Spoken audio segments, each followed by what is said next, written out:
Bismillahirrahmanirrahim. Assalamualaikum warahmatullahi wabarakatuh. Jumpa lagi dengan Brian Givan di video pembelajaran. Pada kesempatan kali ini kita akan membahas tentang mata kuliah perpajakan PPN. Pajak pertambahan nilai dengan skupnya adalah pajak masukan dan pajak keluaran.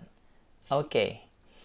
Berdasarkan Undang-Undang PPN pasal 1 ayat 24 seperti ini, yang dimaksud dengan pajak masukan adalah PPN yang seharusnya sudah dibayar oleh pengusaha kena pajak karena perolehan BKP dan atau JKP, BKP itu barang kena pajak ya, dan atau JKP jasa kena pajak, dan atau pemanfaatan BKP tidak berwujud dari luar daerah pabean, dan atau pemanfaatan JKP dari luar daerah pabean, dan atau impor BKP. Barang kena pajak atau JKP jasa kena pajak. Itu Undang-Undang pasal 1 ayat 24 tentang PPN. Kemudian, berdasarkan Undang-Undang PPN pasal 1 ayat 25, yang dimaksud dengan pajak keluaran adalah PPN terutang yang wajib dipungut oleh pengusaha kena pajak yang melakukan penyerahan BKP, penyerahan JKP, ekspor BKP berwujud, ekspor BKP tidak berwujud, dan atau JKP. Nah, inilah undang-undang atau dasar dari PPN untuk pajak masukan dan juga pajak keluaran. Kemudian ada juga Undang-Undang PPN pasal 9 ayat 2 menyatakan bahwa pajak masukan dalam suatu masa pajak dikreditkan dengan pajak keluaran dalam masa pajak yang sama.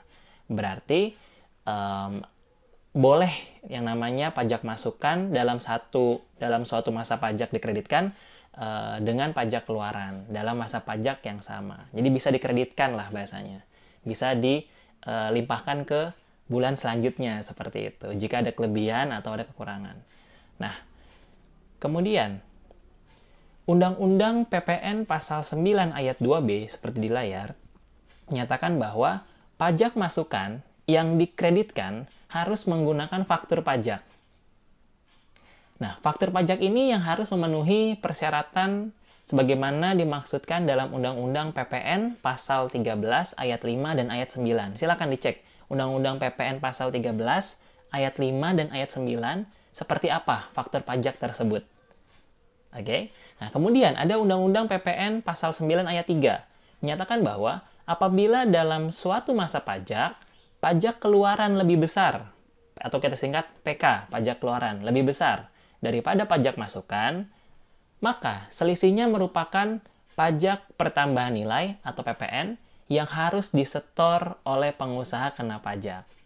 Jadi, kalau pajak keluarannya lebih besar dari pajak masukan, maka selisihnya harus disetor oleh pengusaha kena pajak.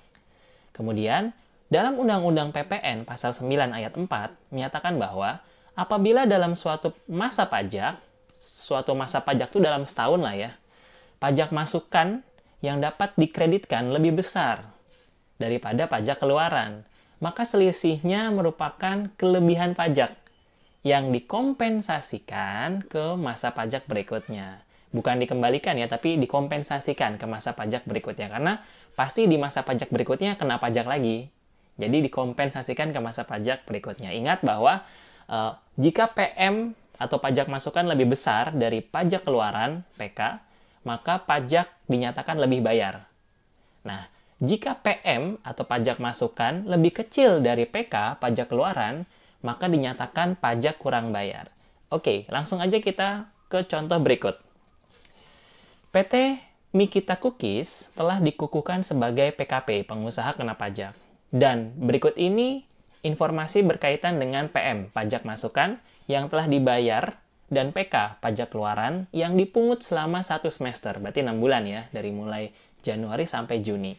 Di bulan Januari diperoleh, ini tahun 2014 ya, pajak yang telah dibayar saat perolehan BKP sebesar 6 juta. Kemudian pajak keluaran yang telah dipungut sebesar 3 juta, itu bulan Januari. Kemudian di bulan Februari, pajak yang telah dibayar saat perolehan BKP adalah 6 juta. Namun pajak keluaran yang telah dipungut 7 juta. Di bulan Maret 2014, Pajak yang telah dibayar saat perolehan BKP adalah 6 juta. Namun pajak keluaran, pajak keluaran yang telah dipungut adalah 12 juta. Di bulan April, pajak yang telah dibayar saat perolehan BKP 5.500.000. Namun pajak keluaran yang telah dipungut 0 rupiah. Begitu pula di bulan Mei 2014, pajak keluaran yang telah dipungut 0 rupiah juga. Di bulan Juni 2014, pajak yang telah dibayar saat perolehan BKP adalah 0 rupiah. Nah, berdasarkan informasi tersebut, coba kita hitung besarnya pajak lebih bayar atau pajak kurang bayar PT Mikita Cookies pada bulan Januari hingga bulan Juni 2014. Inilah jawabannya. Jadi, di bulan Januari, pajak keluarannya kan 3 juta. Nah, pajak masukannya 6 juta. Karena pajak masukan lebih besar daripada pajak keluaran, maka dinyatakan PPN lebih bayar.